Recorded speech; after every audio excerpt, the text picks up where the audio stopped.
சொன்ன டைம் தான். நம்ம நைட்டு 9 o'clockலேருந்து நெக்ஸ்ட் டே 9 o'clock வரைக்கும். ஸோ இந்த 12 மணி நேரம் டைமாக யூஸ் பண்ணி மட்டும்தான் நம்ம ரேப்பிடோ ஓட்ட போகிறோம். இதில் ஏன் இந்த டைம் நான் சூஸ் பண்ணேன் அப்படின்னா, எனக்கு இன்னும் ஒர்க்கெல்லாம் இருக்குது ப்ரோ. அதனால் நான் வந்து ஒரு 10 o'clock ஒர்க்கு போயிட்டேன்னா நான் திரும்பி வர்றதுக்கு ஒர்க் முடிச்சுட்டு 9 o'clock பக்கம் ஆயிரும். ஸோ 9 o'clock முடிஞ்சுன்னா அங்கே ஆஃபீஸ்லேருந்து நான் ரேப்பிடோ ஆன் பண்ணிட்டேன்னா அப்படியே கூட ஓட்டிப்பேன். ஸோ இதை தான் ஒரு வீடியோவாக எடுத்து மேக் பண்ணலாம் அப்படிங்கிறதுக்காக யோசிச்சு வச்சுருக்கேன்.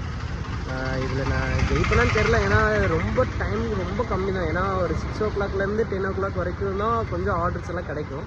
ஆனால் நான் சூஸ் பண்ணியிருக்க டைமே 9 o'clock to 9 o'clock தான். மேக்ஸிமம் இதில் டாக்ஸியை விட நான் ரேப்பிடோவில் ஃபுட் டெலிவரி தான் பண்ணுவேன்னு நினைக்கிறேன்.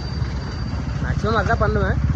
அதில் பண்ணும்போது என்னடா அந்த அண்ணா விழுந்துருப்பாங்க, அதுதான் பண்ணுவேன்னு நினைக்கிறேன் ப்ரோ. அது பண்ணால் கண்டிப்பாக இது ரொம்ப ரொம்ப கஷ்டம் தான். நைட்டு ஃபுல் டே ஓட்டினா தான் ஓட்ட முடியும்னு நினைக்கிறேன்.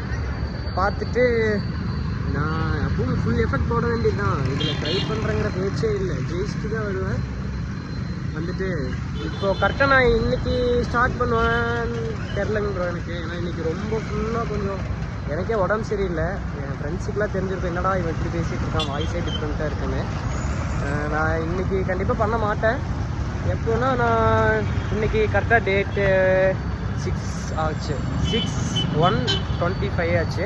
நான் இந்த vlog வந்து உங்களுக்கு 8